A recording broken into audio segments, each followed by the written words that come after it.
Hello, this is Pixel Freak, and this is part 68 of the Final Fantasy Dimensions walkthrough. So on the last piece, we ended up with Soul's team getting I think they got the Seer job, or they're about to get the Seer job. They got the spell Holy and some job points. Now we're back with the Dark team, and we just left the Rosetta Tower.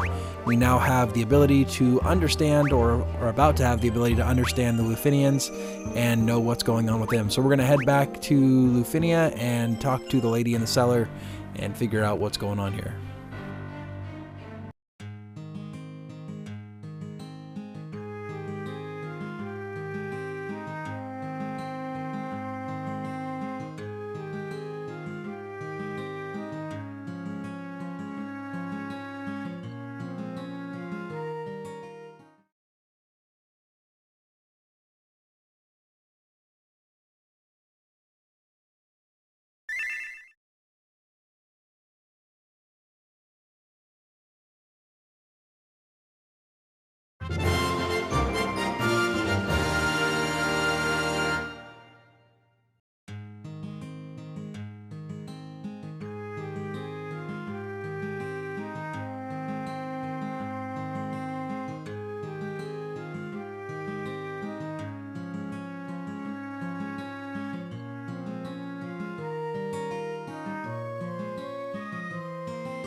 So once this story little section here ends, which it's about to, it's a good idea here to go, just like Mysidia, into the armor and weapons and spell stores, pick up the spells and armors and weapons that you previously couldn't get because those stores, I think the piece here was they were saying that you couldn't understand what they were talking about. Now you understand them, now you can pick up these awesome spells. Comet is an awesome spell, you gotta make sure you have that. That's very powerful at this point in the game. In fact, I think I even use it a little bit towards the end, until you get Flare. I think Comet's like the it spell. Once you have Flare, though, I use Flare pretty much exclusively to the end, aside from wanting to hit everybody, which then you want to hit with Meteor. But yeah, so pick up all the equipment, pick up all the spells.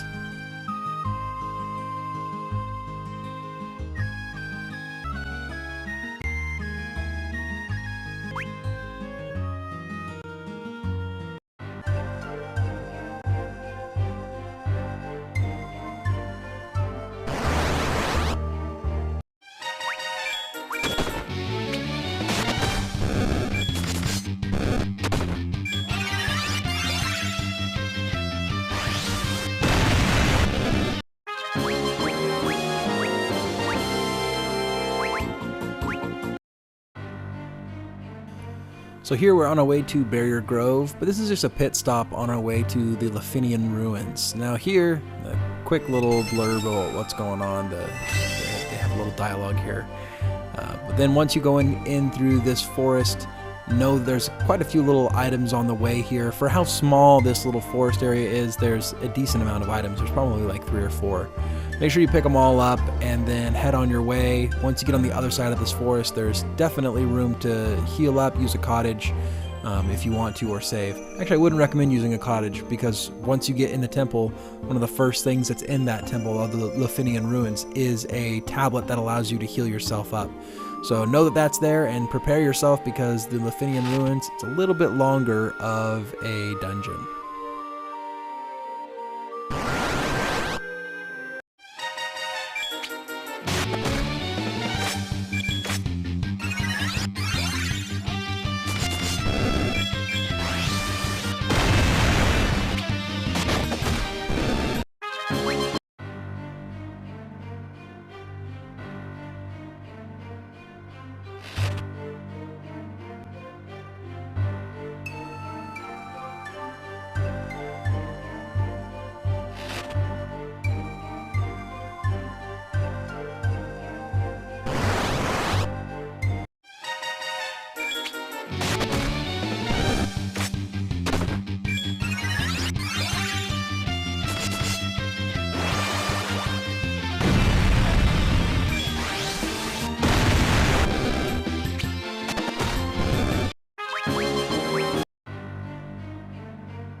Like some of the other bigger dungeons that we've tackled so far, this one basically will consist of us going into one wing or another, doing some objective, and then teleporting out, saving the game, coming back in, and then using that same tablet to heal up, and then teleporting back out once we've completed the next piece. And you continue to do that until you've unlocked all the pieces that you need, and you can go further on in the dungeon.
Alright, so we're coming up on the first orb here, and you have to get 3 different orbs in order to beat this dungeon. Once you pick up this orb, which it goes down, no fight or anything, you just pick it up, teleport out, and place it in the beginning of the dungeon. You'll go through, hit the tablet so you can get your HP and MP back up, and then continue on north from where the HP and MP tablet is, and there will be 3 sockets in the wall. Use one of those 3 sockets and fill any one of them will work. You don't have to use the ones that I use. But once you've placed that stone, go on to the next piece.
So up here in this next room, you definitely want to avoid these shadowy figures here. If you run into one of them, they will automatically start a fight. You're going to see me do just that right here with this piece of fire. I got engaged. So it'll be a normal fight. You can escape from it if you want to, but try to dodge these things as best you can because you don't want to get into any extra fights that you don't need to be in.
So here you go, second orb, pick this one up and then teleport out again and cure up and place this one in the next socket that you deem worthy.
So interesting little fact here, the little orbs in the background. I noticed this when I was playing through the first time.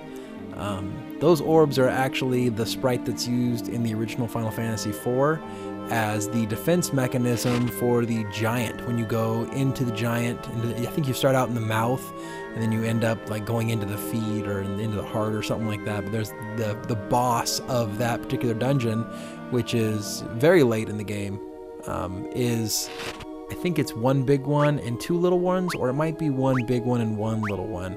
But interesting fact on that one as well, that same boss occurs in the remake of Final Fantasy IV that just recently came out on Android, I don't know, within the last 6 months or so. It's been on iOS for a while, but that boss is one that was particularly rough for me when I played back through that version of Final Fantasy IV, because they redid him, and he's basically the opposite strategy is what you have to use from the original. I think in the original you had to kill the little one first and then kill the big one, and in this one, in the new remake, you have to kill the big one first and then the little one, something along those lines. But it tricked me the first time I fought it, and I lost once just because I employed the same strategy as I was used to from my childhood, and it just didn't work. So interesting notes, I guess.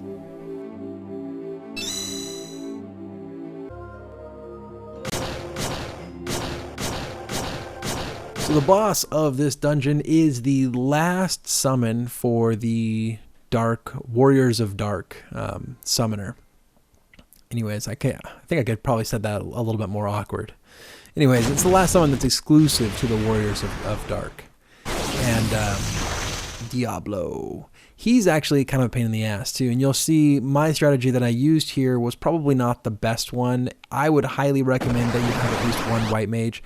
He's going to employ a lot of attacks that have paralyze and sap on them, but also he just hits really hard, physically and with magic. So you're going to want protect up, you're going to want shell up, both of which I don't think I did those. That wasn't the strategy I chose. I chose to go all offense on this guy, and I kept my red mage, which was just a really bad decision. So make sure that you come well prepared, and definitely put up some defenses before you get too deep in this fight, or else it'll sneak up on you. And as you'll see, I almost lose this fight. I have multiple characters go down more than once, and I almost lose, and I think at the last minute I barely squeak a win out. Luckily I didn't have to fight him twice, but if you come well prepared, you won't run into the same situation that I did.